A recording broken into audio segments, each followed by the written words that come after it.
Na madrugada de 31 de outubro de 2019, em Val Verde, no Texas, 3 homens cometeram o maior erro de suas vidas. Convencidos de que invadir a casa de um veterano solitário seria tarefa simples, não imaginavam o que os aguardava em silêncio. O que aconteceu naquela noite jamais foi oficialmente esclarecido, mas os gritos ecoaram até a cidade vizinha, a 8 quilômetros de distância. Quando o sol nasceu, restaram apenas manchas de sangue no chão, marcas profundas na areia e uma mensagem perturbadora rabiscada na parede. O dono da casa havia sumido, e as feras também. Aaron Askins não era um homem comum.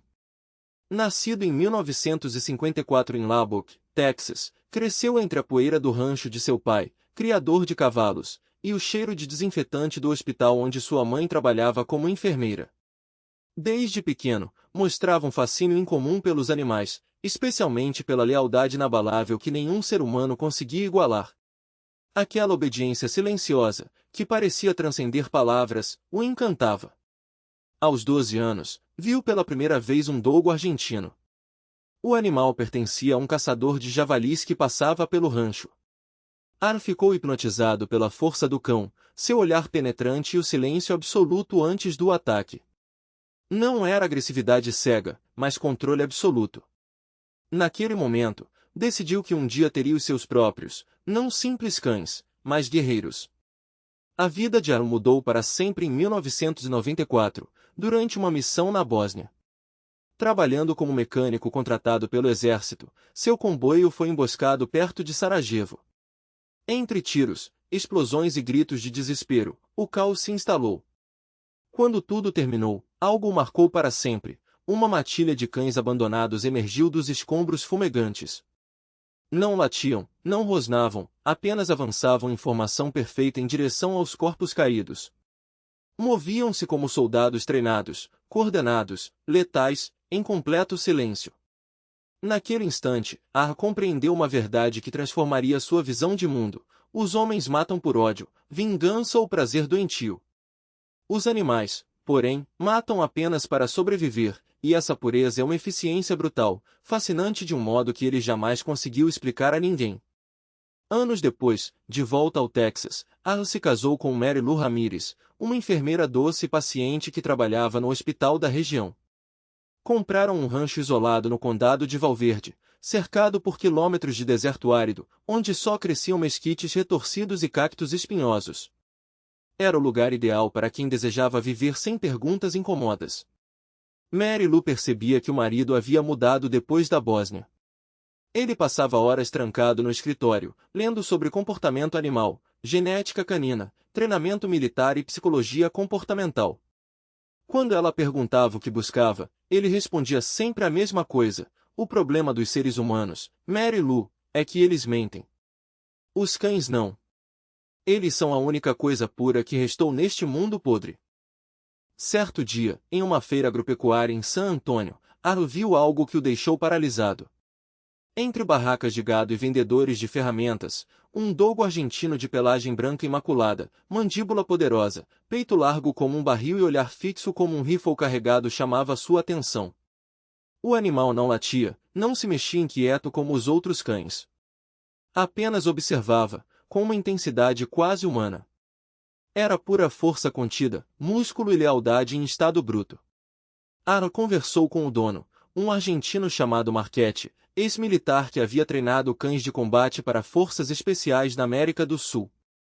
Marchetti explicou que os dogos argentinos eram caçadores natos, criados originalmente para perseguir pumas e javalis nas serras de Córdoba. Eram incansáveis até a exaustão, leais até a morte e capazes de trabalhar em equipe como nenhuma outra raça.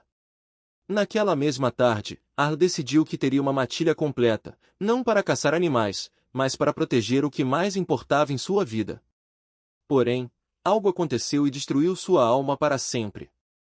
Era dezembro de 2007, uma tarde fria e cinzenta típica do inverno texano. Aaron havia ido até Comstock comprar mantimentos e ração para os cavalos que ainda mantinha. Quando voltou ao rancho, 3 horas depois, encontrou uma cena que gelou seu sangue. A porta da frente estava escancarada. A televisão da sala ligada, exibindo um noticiário. A chaleira no fogão fervia, soltando um assobio agudo, mas Mary Lou não respondia aos seus chamados cada vez mais desesperados. Arlo subiu as escadas de dois em dois, gritando o nome da esposa, o coração batendo como um martelo no peito.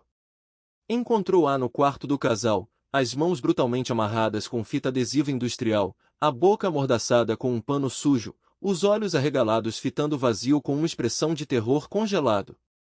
2 ladrões drogados haviam invadido a casa à procura de dinheiro que nunca encontraram. Mary Lou tentou resistir, e eles a mataram com 2 tiros no peito antes de fugir sem levar nada. Arla ajoelhou-se ao lado do corpo da esposa sem chorar, sem gritar, sem emitir um único som. Apenas murmurou, com a voz trêmula e quebrada, tomada por uma culpa que o acompanharia pelo resto da vida: eu falhei com você, meu amor. Falhei quando mais precisava de mim. Naquela noite, algo dentro de Araskin se partiu para sempre, como o vidro se estilhaçando contra a pedra. E naquele silêncio sepulcral do deserto texano, segurando a mão já fria de Mary Lou, ele jurou solenemente que nenhum intruso jamais cruzaria sua porta sem pagar o preço mais alto imaginável. Nos 12 anos seguintes, Arlo transformou sua dor insuportável em uma obsessão metódica. Vendeu tudo o que tinha de valor, os cavalos que criará por anos, as terras extras herdadas, até mesmo as joias de Mary Lou, guardadas em uma caixa de veludo. Com esse dinheiro, começou a importar dogos argentinos de Córdoba, Buenos Aires e Mendoza.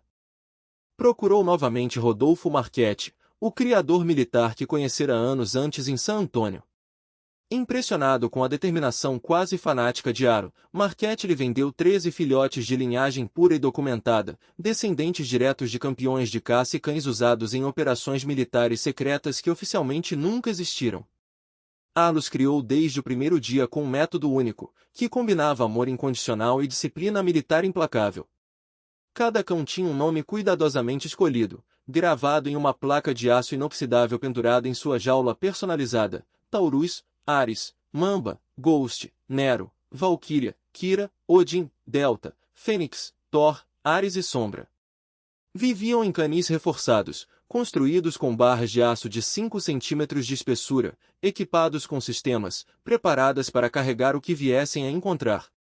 Eram caçadores de recompensas, contratados por um cartel mexicano para recuperar um carregamento de drogas avaliado em milhões, supostamente escondido no rancho de Al. O líder, um ex-militar chamado Rojas, checou o GPS pela 3ª vez, confirmando a localização exata do alvo. O plano era simples: invadir, localizar a mercadoria, extrair e desaparecer antes do amanhecer. Nenhum rastro, nenhum sobrevivente. O que eles não sabiam era que o rancho não dormia. Nunca. Os sensores sísmicos enterrados detectaram o primeiro tremor das botas sobre a terra compactada a 200 metros do perímetro. As câmeras térmicas giraram automaticamente, capturando os 3 pontos de calor humano avançando em formação tática. Sentado em sua cadeira de couro desgastada na sala de controle improvisada, observou as imagens em preto e branco piscando nos monitores. Não houve surpresa em seu rosto. Apenas uma calma calculada, como se já esperasse por aquele momento há anos.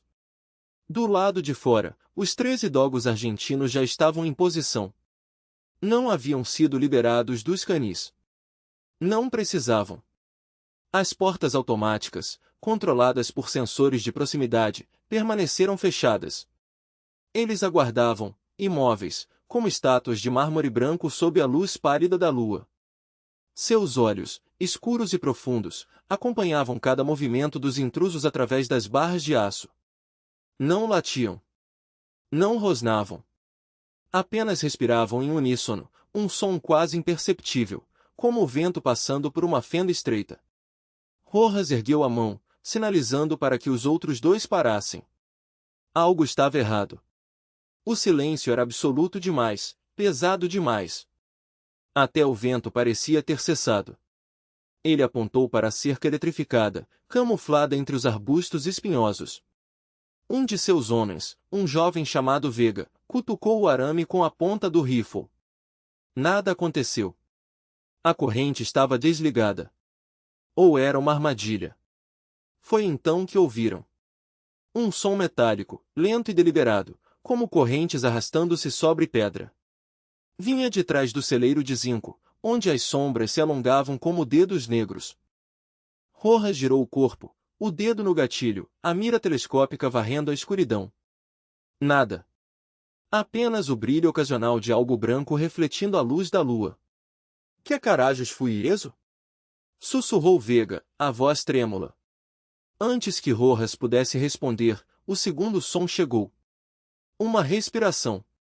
Não de um, mas de 13 pulmões, inspirando e expirando ao mesmo tempo, como se um único ser estivesse ali, escondido nas sombras.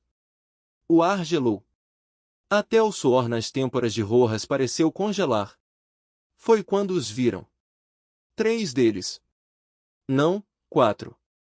Não, todos. Emergindo das trevas em formação perfeita, como uma única criatura de múltiplas cabeças. Seus corpos brancos brilhavam sob a lua, os músculos definidos sob a pele pálida, os dentes à mostra em um sorriso que não era de agressão, mas de conhecimento. Sabiam exatamente o que fariam. E sabiam que os homens não tinham chance. Rojas gritou a ordem, fuego. Os rifles dispararam em uníssono, o som ecoando pelo deserto como trovões. As balas atingiram os alvos, mas os cães não caíram. Não recuaram. Avançaram, esquivando-se dos projéteis com movimentos fluidos, quase coreografados. Um deles saltou sobre Vega antes que ele pudesse recarregar, derrubando-o no chão. Não houve grito. Apenas o som úmido de algo sendo rasgado e o estalo seco de ossos quebrando.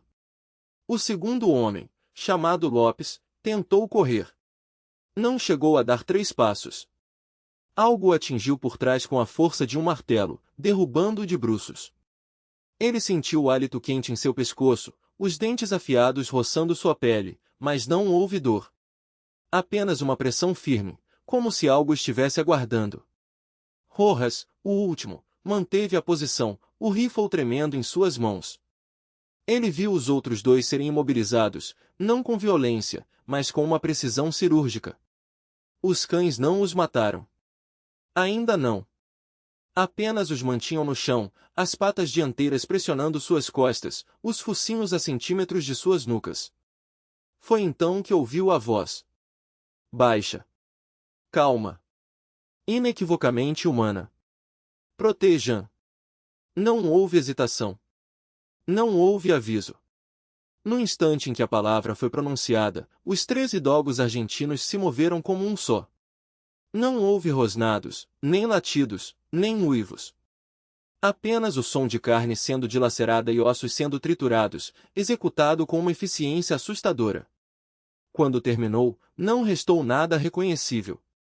Apenas 3 formas escuras espalhadas pelo chão, já começando a se misturar com a terra do deserto. Os cães, agora imóveis novamente, voltaram a se posicionar em formação perfeita, como se nada tivesse acontecido. Suas bocas estavam limpas. Suas patas, imaculadas. Apenas seus olhos brilhavam com uma inteligência perturbadora, observando o horizonte como se esperassem pelo próximo intruso. Dentro da casa, Ar desligou os monitores. Não havia satisfação em seu rosto. Apenas uma quietude profunda, como se uma parte de seu trabalho finalmente estivesse concluída. Ele abriu uma gaveta de aço, retirou um frasco de vidro contendo um líquido âmbar e despejou o conteúdo em um copo de cristal. Não era álcool. Era algo mais antigo, mais puro. Um elixir que ele mesmo preparava, misturando ervas do deserto e um segredo que só ele conhecia. Bebeu devagar, sentindo o líquido queimar sua garganta. Depois, apagou as luzes e saiu para o pátio. Os cães o viram e, como sempre, se levantaram em uníssono, as caudas erguidas, os corpos tensos. Ele caminhou até eles, acariciando cada cabeça com a mesma ternura de um pai que verifica se seus filhos estão bem. Buen trabalho, murmurou. E então, como se fosse uma resposta, os 13 dogos argentinos se deitaram ao mesmo tempo, os olhos se fechando em sincronia perfeita. Dormiriam agora. Até a próxima vez. Lá fora, no deserto, o vento começou a soprar novamente, carregando consigo o cheiro de ferro e terra molhada. A lua, ainda alta no céu, iluminava o rancho como um farol silencioso. E em algum lugar, muito além das colinas áridas, algo mais estava se movendo. Algo que não era humano. Nem animal. Algo que esperava. Terra ressecada, como se cada gota carregasse o peso de uma promessa antiga. Seus olhos, amarelos e frios como âmbar sob a luz da lua, não piscavam. Não precisavam. Cooper engoliu em seco, o rifle tremendo em suas mãos. A voz que saiu de sua garganta foi um sussurro rouco, quase irreconhecível. O que diabos é isso? Não era uma pergunta para os outros. Era um grito de desespero dirigido ao próprio destino, como se, ao nomear o horror, pudesse torná-lo menos real. Mas Odie não se moveu. Apenas inclinou levemente a cabeça, como se avaliasse a melhor forma de desmembrá-lo sem pressa. Dentro da casa, Arlaskins ajustou o volume do microfone com a precisão de quem sabe que cada detalhe importa. Sua voz voltou a ecoar, agora mais baixa, quase íntima, como se compartilhasse um segredo. Vocês têm exatamente 10 segundos para largar suas armas. Depois disso, eles não vão mais esperar. Rei Domingue soltou uma risada nervosa, quebrada pelo pânico. 10 segundos? Seu velho maluco, sua frase foi cortada pelo som de um clique metálico. Não era um rifle sendo engatilhado. Era o som de 13 mandíbulas se abrindo ao mesmo tempo, um estalo úmido e sincronizado que reverberou no silêncio do deserto como um trovão seco. Mitch, o mais jovem, deixou escapar um soluço. Sua mão trêmula apertou o gatilho por reflexo, e o tiro ecoou no escuro, inofensivo, perdido na vastidão da noite. Odie não se assustou. Nem sequer piscou. Apenas deu um passo à frente, as patas afundando levemente na areia, como se o próprio chão se curvasse sob seu peso. Os outros dogos seguiram, movendo-se em formação perfeita, como se fossem uma única criatura de múltiplas cabeças. O círculo se fechou ainda mais, e agora não havia espaço para dúvidas. Eles não estavam ali para assustar. Estavam ali para matar. Cooper tentou recuperar o controle. Escutem, podemos negociar. Sua voz morreu quando Odie avançou mais um passo, os músculos das costas se contraindo sob o pelo branco como se fossem molas prestes a disparar. O ex-militar sentiu o cheiro antes de vê-lo, o hálito quente do animal, carregado com o fedor de carne podre e ferro velho. Era o cheiro da morte, e ele sabia disso. Dentro da casa, Arlo observava as telas com uma calma quase sobrenatural. Seus dedos roçaram levemente o botão vermelho ao lado do microfone, um gesto quase carinhoso. Tempo esgotado, murmurou, mais para si mesmo do que para os invasores. Então, com a mesma tranquilidade de quem pede um café, disse apenas uma palavra: agora. O som que se seguiu não foi um rosnado. Não foi um latido. Foi um rugido gutural, um urro coletivo que sacudiu a terra sob os pés dos 3 homens. Os dogos argentinos se lançaram ao mesmo tempo, uma massa branca e letal movendo-se com a precisão de uma máquina de guerra. Mitch nem teve tempo de gritar. A primeira coisa que sentiu foi o impacto de um corpo pesado derrubando no chão, seguido pelo calor úmido de sangue jorrando em seu rosto. Rei tentou correr, mas as pernas não responderam. Algo o agarrou pela nuca e o arrastou para trás, como se fosse um boneco de pano. Cooper, o último a cair, viu Odie saltar sobre ele com uma graça assustadora, as mandíbulas se fechando em torno de seu braço com um estalo seco de ossos quebrando. A lua continuou a brilhar, indiferente. O vento soprou mais forte, carregando consigo o cheiro de sangue fresco e o som abafado de algo sendo rasgado com voracidade. Dentro da casa, Ar desligou as telas uma a uma, como se apagasse velas em um ritual. Então, com um suspiro longo e satisfeito, pegou o telefone e discou um número. Já pode vir buscar, disse, antes de desligar. Do lado de fora, os dogos argentinos se deitaram novamente, em perfeita sincronia, como se nada tivesse acontecido. Apenas Odin permaneceu de pé por mais alguns segundos, lambendo o sangue de seus lábios com a língua rosada. Depois, ele também se juntou aos outros, os olhos se fechando devagar. E o deserto voltou a ficar em silêncio. A arena. Seus olhos, negros como poços sem fundo, fixavam-se diretamente em Rei. O animal não se movia. Não respirava acelerado. Não demonstrava nervosismo. Apenas aguardava, com uma paciência que gelava o sangue. Disparar agora! Ordenou Cooper, a voz cortante como uma lâmina. Disparar imediatamente! O tiro de Ray ecoou pelo descampado como um trovão, estilhaçando o silêncio sagrado do deserto. Mas o animal já não estava ali. Havia se deslocado com uma velocidade impossível para algo de seu tamanho. O projétil se perdeu na escuridão, levantando uma nuvem de poeira inútil. E então veio o ataque. Um clarão branco cruzou o ar como um relâmpago. Um golpe seco, como um martelo industrial contra carne e osso. Mitch caiu de costas, gritando num som agudo e desesperado. Atrás dele, outro dogo o agarrou pela perna e o arrastou para as sombras com uma força brutal. Sua lanterna rolou pelo chão, iluminando fragmentos caóticos da cena, sangue escuro encharcando a areia, dentes brancos reluzindo sob a luz, olhos que não demonstravam piedade nem hesitação. Ray disparou às cegas, esvaziando o carregador em todas as direções enquanto recuava desesperadamente em direção à caminhonete. Um movimento borrado à sua esquerda. Girou bruscamente, e o chão simplesmente desapareceu sob seus pés. Havia caído numa vala de manutenção, coberta por tábuas de madeira podre, preparada anos antes por ar exatamente para aquela situação. O impacto fraturou sua tíbia em 2 lugares. Gritou de dor, um urro animalesco que rasgou a noite. Da janela do porão, Arlo observou a queda com uma expressão vazia, desprovida de emoção. Pegou o microfone portátil com mão firme e pronunciou a palavra que havia treinado meticulosamente durante 12 anos, a palavra gravada na mente de 13 bestas com repetição incansável: protejam. O som de sua voz ativou instantaneamente um reflexo condicionado, profundamente arraigado nos 13 animais. Seus músculos se tensionaram em uníssono, como molas de aço. Suas pupilas se dilataram. Seus corações bombeavam adrenalina pura.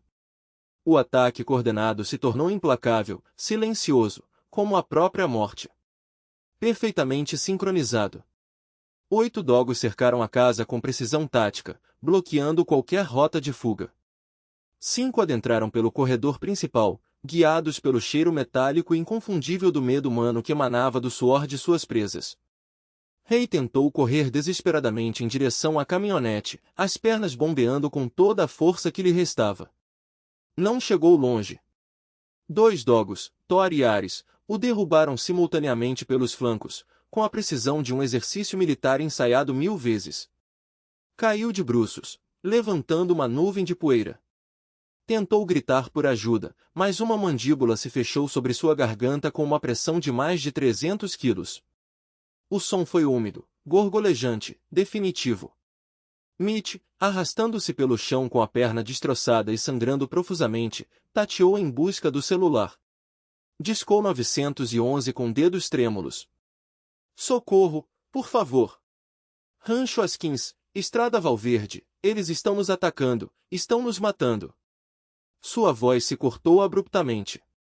Um dogo surgiu à sua frente. Tão perto que Mitch podia sentir seu hálito quente como um vapor contra o rosto.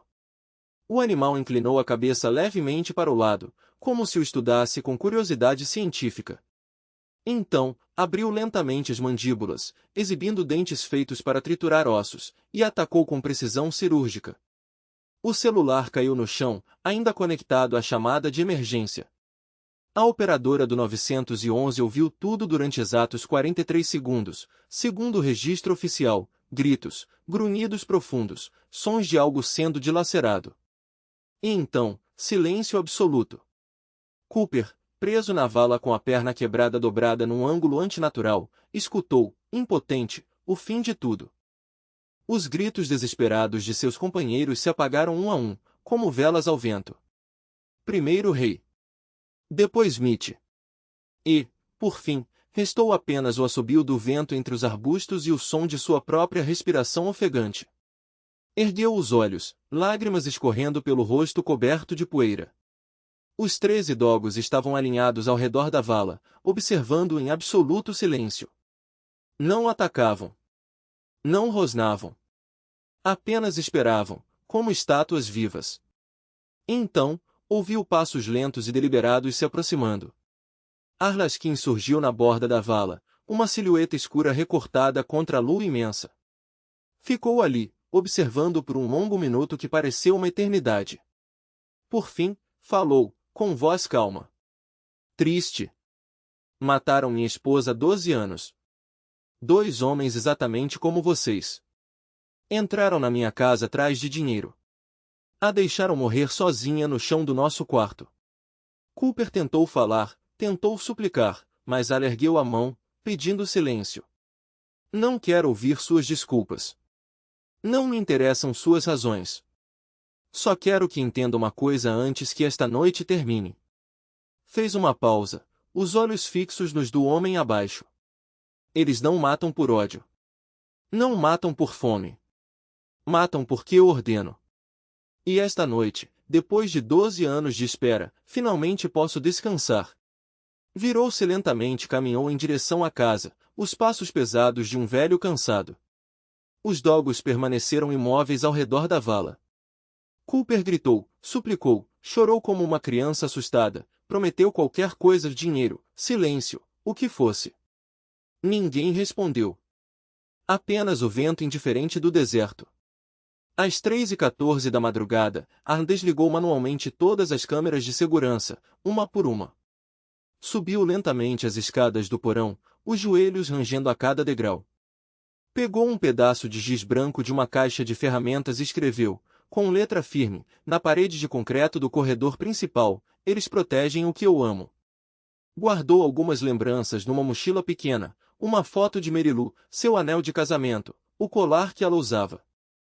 Depois, abriu a porta dos fundos, que dava diretamente para o deserto infinito, e desapareceu na escuridão sem olhar para trás.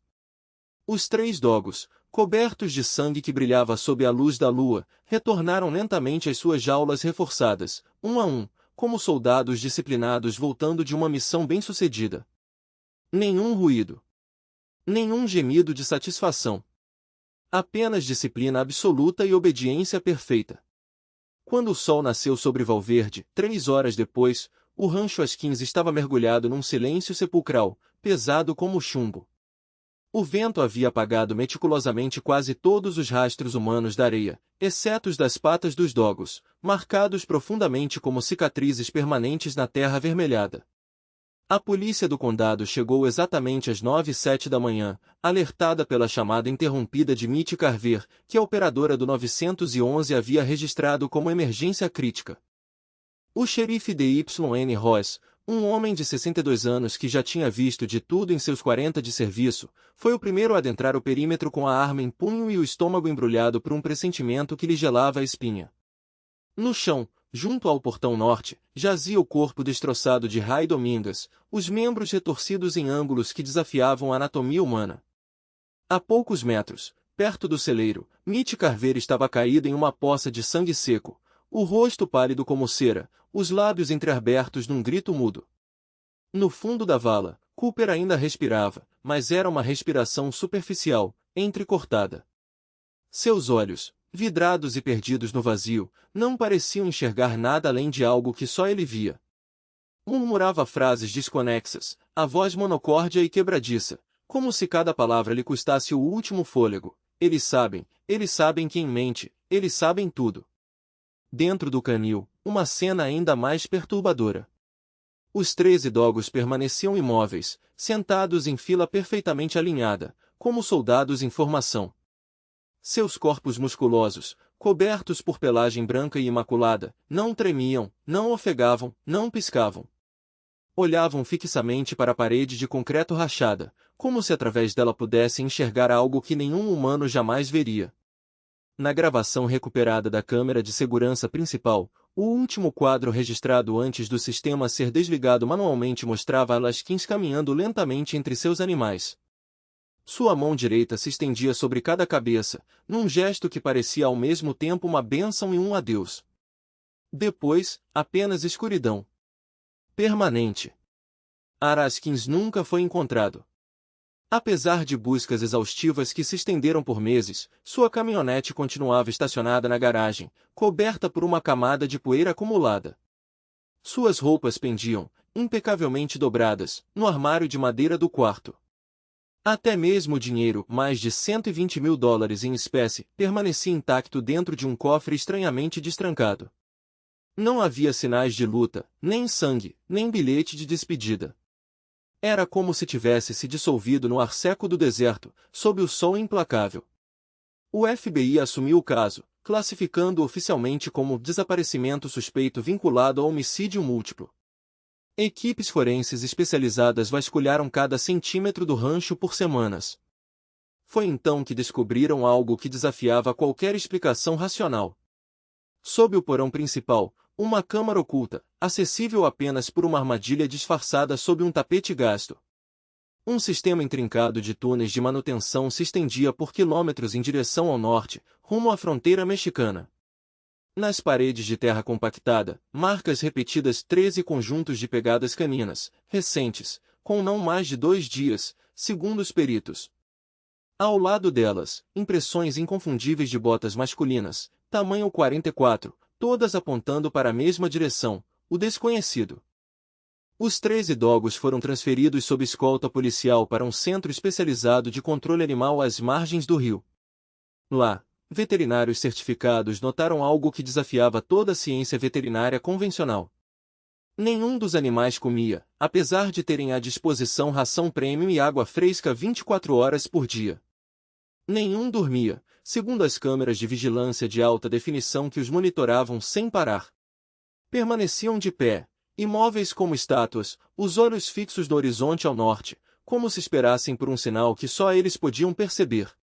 Às 2h37 da madrugada do terceiro dia de confinamento, todos começaram a latir ao mesmo tempo, em perfeita sincronia. Não era um latido comum. Era um som gutural, ancestral, que parecia vibrar não apenas no ar, mas nos ossos de quem o ouvia. 30 segundos depois, todas as jaulas reforçadas se abriram simultaneamente, sem intervenção humana. O sistema elétrico da instalação falhou de forma abrupta, sem explicação técnica. Os geradores de emergência, apesar de estarem em perfeito estado, não entraram em funcionamento. Quando as luzes de emergência, alimentadas por baterias, finalmente voltaram 7 minutos depois, os 13 animais haviam desaparecido sem deixar vestígios. As câmeras de segurança, de última geração, só registraram estática branca durante todo o período. No chão de concreto polido, porém, restaram pegadas úmidas, perfeitamente alinhadas, seguindo em fila indiana rumo à saída de emergência dos fundos. A porta, que deveria estar trancada por um sistema magnético de alta segurança, estava escancarada. Desde então, os relatos não pararam de surgir. Caminhoneiros que cruzam a rodovia 90 nas madrugadas mais escuras juram ter visto 13 sombras brancas, enormes, correndo em perfeita sincronia ao lado de seus veículos, a velocidades impossíveis mais de 100 km por hora sem demonstrar cansaço. Fazendeiros de ranchos isolados encontram, com frequência, pegadas gigantescas perto de seus currais, sempre em grupos de 13, sempre dispostas em padrões geométricos precisos. Turistas acampando no Parque Estadual de Seminole Canyon relatam ouvir respirações profundas e ritmadas, como se algo os cercasse no escuro, acompanhando cada movimento com uma precisão assustadora. E em Val Verde, onde tudo começou, moradores sussurram sobre noites em que o vento traz consigo um uivo distante, 13 vozes sobrepostas, ecoando como um coro de algo que não pertence a este mundo. Desaparecem acampamentos inteiros no meio da noite. Um som que todos descrevem, sem exceção, como 3 pulmões gigantescos inspirando e expirando ao mesmo tempo, com uma precisão mecânica que desafia qualquer ritmo natural.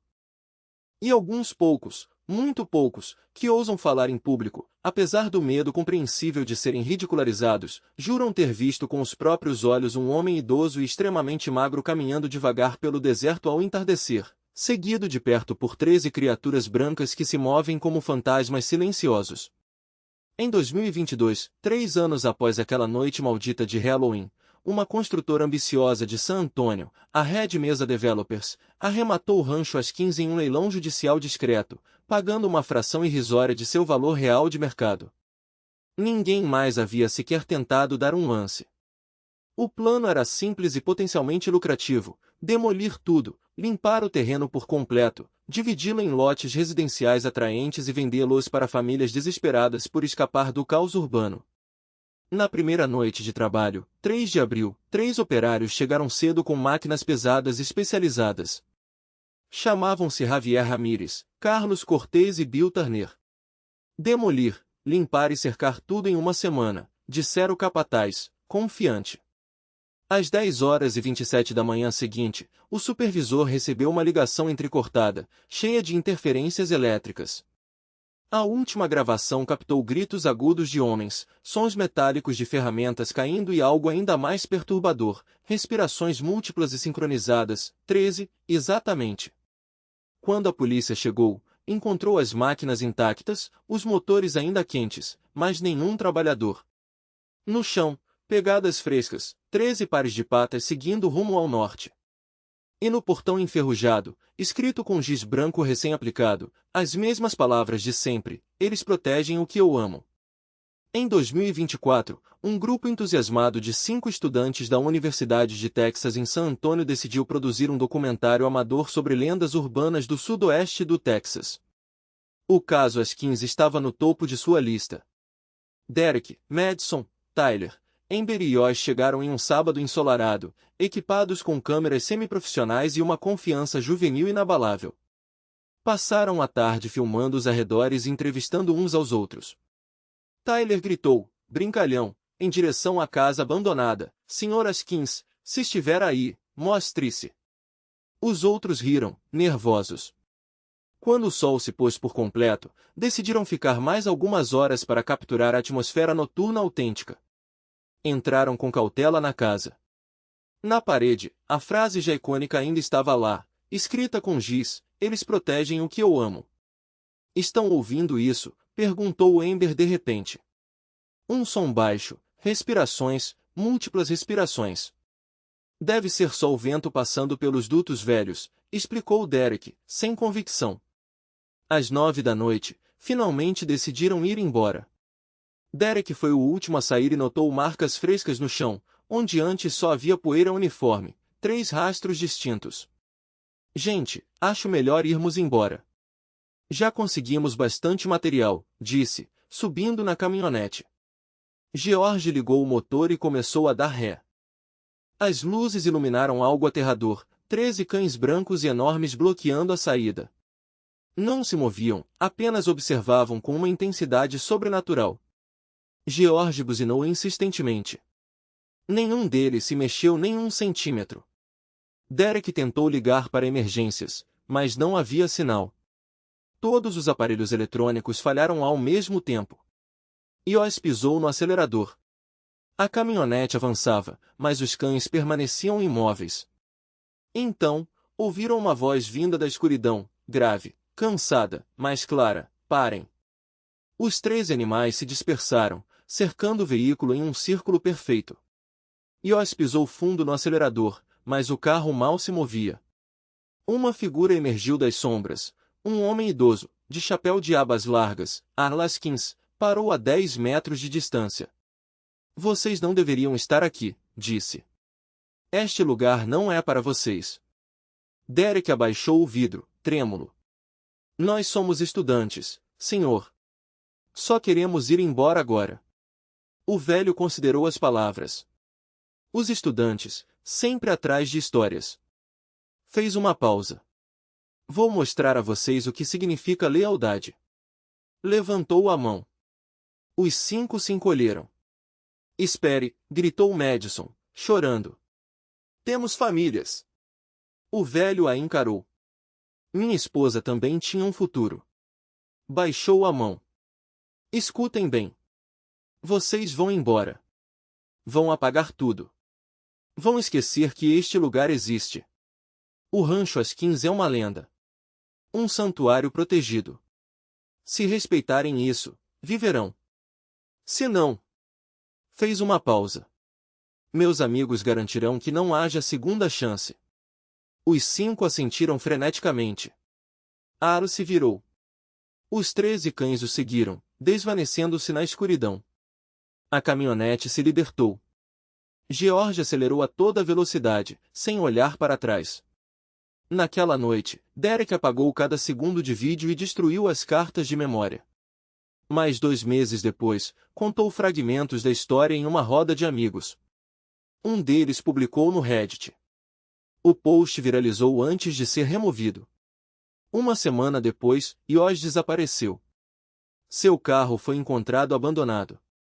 As câmeras de segurança o mostraram caminhando em direção ao descampado. Nunca mais voltou.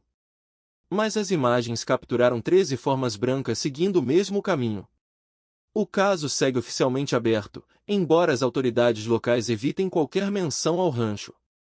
Há quem diga que, nas noites de lua cheia, ainda é possível ouvir o eco de 13 respirações sincronizadas, como se algo, ou alguém, estivesse sempre à espreita. E aqueles que se aproximam demais do antigo território dos Askins relatam ver sombras se movendo em padrões geométricos perfeitos, como se guiadas por uma inteligência antiga. Se você for sábio, acelerará sem olhar para trás. Se for tolo, sentirá a tentação fatal de investigar. Mas lembre-se sempre, Arl Askins não está morto. Não de verdade. Homens como ele, homens que transformam sua dor mais profunda em propósito e seu amor em armas vivas, nunca morrem completamente. Tornam-se algo muito maior que a carne mortal. Tornam-se o vento invisível que sussurra advertências antigas, as sombras que se movem quando ninguém está olhando, a voz que pronuncia ordens que 13 guardiões eternos obedecem sem questionar. E em algum lugar do vasto deserto texano, sob a lua implacável que ilumina areias guardiãs de segredos de sangue e lealdade inquebrantável, Arl Askins caminha todas as noites, repetindo a mesma palavra que definiu tudo desde aquela noite maldita de Halloween, 6 anos atrás: protejam. Sempre protejam. Porque há certas coisas sagradas que valem infinitamente mais que a própria vida. E Arl Askins encontrou 13 almas puras que entenderam isso perfeitamente. Se esta história o deixou sem fôlego, há algo que precisa saber: os avistamentos continuam. Todo mês, novos relatos surgem. Os relatos agora chegam de Valverde. 3 sombras pálidas, uma voz sussurrada pelo vento. As pegadas na areia, o rancho Askins ainda lá, abandonado, lacrado, à espera. E Arl? Ninguém sabe se ainda respira ou se tornou parte do deserto que tanto amava. Mas uma verdade permanece inabalável: seus 13 guerreiros nunca deixaram de cumprir aquela última ordem. Protejam. Se esta história o arrepiou, é porque algo nela toca o que há de mais profundo em nós: o medo do desconhecido, a lealdade além da morte, a certeza de que nem tudo que desaparece está realmente perdido. Os avistamentos não param. A cada lua nova, novos testemunhos surgem, como se o próprio deserto sussurrasse avisos para quem ainda tem ouvidos para ouvir. E o rancho? Continua lá, de portas fechadas, janelas cobertas pela poeira do tempo. Dizem que, nas noites mais silenciosas, ainda se ouvem passos arrastados no chão de madeira, o rende de dobradiças que ninguém mais usa. Alguns juram ter visto luzes bruxuleantes atrás das cortinas rasgadas, como se velas fossem acesas e apagadas por mãos invisíveis. Outros falam de um cheiro: ferro velho, terra molhada, algo que lembra sangue seco. Mas o mais perturbador são as pegadas. Sempre 3. Sempre lado a lado. Sempre desaparecendo na direção do horizonte, como se quem as deixou soubesse exatamente para onde ir. Arl Askins pode ter partido, mas sua missão não. Seus homens, vivos ou não, ainda patrulham. Ainda vigiam. Ainda obedecem. Porque há coisas que o tempo não apaga. Há lealdades que nem a morte dissolve. E há segredos que o deserto guarda melhor do que qualquer tumba. Se este relato fez olhar 2 vezes para as sombras, se o fez hesitar antes de apagar a luz, então você já sabe, algumas histórias não são apenas contos. São alertas. E a pergunta que fica é: quem será o próximo a ouvi-los?